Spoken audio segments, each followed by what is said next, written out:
बिस्मिल्लाहिर्रहमानिर्रहीम, अस्सलाम वालेकुम। कैसे हैं आप सब लोग जी। आज जो मैं आपके साथ रेसिपी शेयर करने जा रही हूँ वो है जी दानेदार खोया बर्फ़ी, जो कि बहुत ही मज़े की बनने वाली है और बिल्कुल बिल्कुल बाज़ार जैसा टेस्ट होगा। आप लोग इसको ज़रूर ट्राई कीजिएगा। तो चलिए शुरू करते हैं जी। तो जिसमें मैंने इसको बनाना है वही बर्तन मैंने यहाँ पर ले लिया है। इसके अंदर मैं शामिल कर रही हूँ अब जी 3/4 कप मिल्क।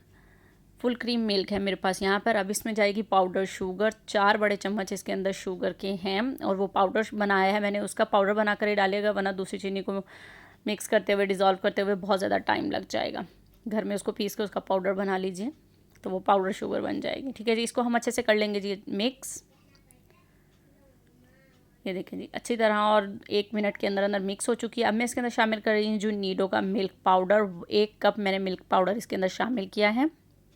अब इसको भी हम अच्छी तरह से कर लेंगे मिक्स। कोई लम्स नहीं रहना चाहिए, इसलिए हमने इसे चूल्हे पे रखने से पहले सब चीज़ें इस तरह डाली हैं। अगर हम इसको चूल्हे पे ऑन करके रखते तो इसके अंदर लम्स बन जाने थे।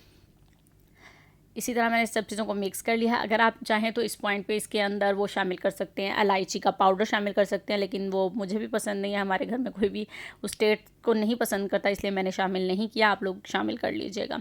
अब इसमें जा रहे हैं जी 2 टेबलस्पून ऑयल के। अगर आप लोग चाहें तो इसके अंदर देसी घी भी शामिल कर सकते हैं, बटर भी शामिल कर सकते हैं। मैंने 2 चम्मच ऑयल के शामिल किए। इसको भी अच्छे से कर लेंगे मिक्स। तो अब हम इसको लेकर चलते हैं जी चूल्हे की तरफ। अब इसका टाइम आ गया है इसको गर्म करने का, खोया बनाने का जी। यहाँ पे मैं लो टू मीडियम फ्लेम पर इसको ऊपर रख दिया है जी। चम्मच जो है आपने बस मुसलसल इसके अंदर हिलाते जाना है, चम्मच को आपने रोकना बिल्कुल नहीं है। लो टू मीडियम फ्लेम पर आपने इसको बनाना है जब तक कि ये एक खोए की शक्ल में नहीं आ जाता। ठीक है जी। ये बस एक छोटा सा क्लिप मैंने आपके साथ लगाया था टिंग टिंग टिंग टिंग करता हुआ जी। तो ये देखिए जी 3 से 4 मिनट हो चुके हैं मुझे इसको बनाते हुए। ये थिक होना शुरू हो चुका है। चम्मच आपको मुसलसल इसी तरह चलाना है इसके अंदर। ये देखें 4 से 5 मिनट में ये देखें जी इस तरह से बनना शुरू हो गया। मैक्सिमम 8 से 9 मिनट आपको लगेंगे इसको बनाने में। फ्लेम आपने वही रखना है। अगर आपने मेरे चैनल को अभी तक लाइक और सब्सक्राइब नहीं किया है तो प्लीज़ मेरे चैनल को सब्सक्राइब करें और बेल आइकन को प्रेस करें ताकि आपको मेरी हर आने वाली रेसिपी आसानी से मिल जाए जी। तो ये बहुत ही जल्दी स्वीट तैयार होने वाला है। अब तो वैसे भी शादियों का सीज़न है, किसी की कोई मंगनी हो कुछ हो तो घर में फटाफट से आप बना सकते हैं। आप इसको ज़रूर ट्राई कीजिएगा। इसका बिल्कुल इस बर्फ़ी का जो दानेदार बर्फ़ी अक्सर आप बाहर से मिठाई लाते हैं तो उसमें होती है, ये बिल्कुल वैसी बनेगी और बहुत ही अच्छा और मज़े का टेस्ट होने वाला है इसका। ये आप देख रहे हैं काफ़ी थिक होना शुरू हो चुकी है। हमने इसको तब तक बनाना है जब तक पैन को ये खुद ना छोड़ दे, बस इसी तरह चम्मच हिलाते हुए जी। तो ये देखें 8 से 9 मिनट के दरमियान ये देखें जी सारा खोए की शक्ल में आ चुका है। ये देखें सारा इकट्ठा होना शुरू हो चुका है।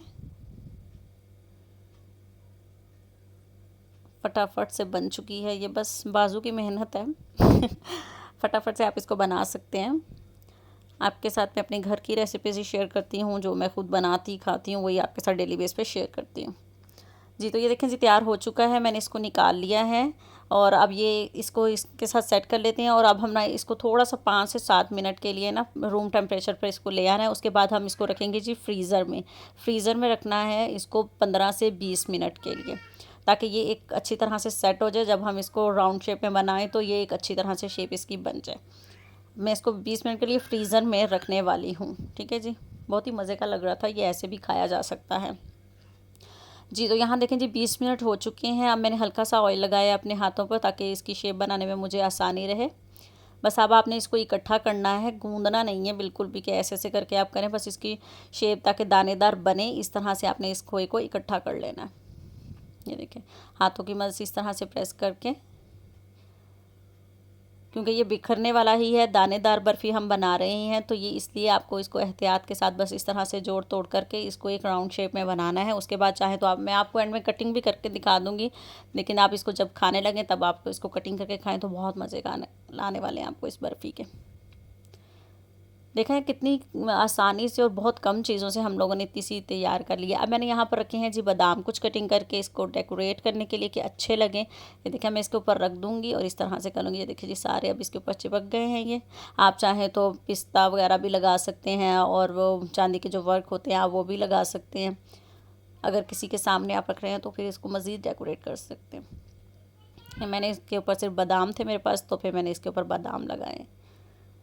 अब अगेन हम इसको 5 से 7 मिनट के लिए फ्रीज़र में रखेंगे ताकि बादाम वगैरह इसके ऊपर सेट हो जाए जी। तो यहाँ देखिए जी मैं इनको निकाल लाई हूँ। मैं अब आपको दिखाती हूँ इसको काट के भी। बहुत ही ज़्यादा दानेदार होगी। ये देखिए जी कुछ है, मैंने फ़ौरन निकाल ली थी फ्रिज से। 5 मिनट के बाद आप ज़्यादा देर रखेंगे तो ये बिल्कुल भी इस तरह से टूटेगी नहीं।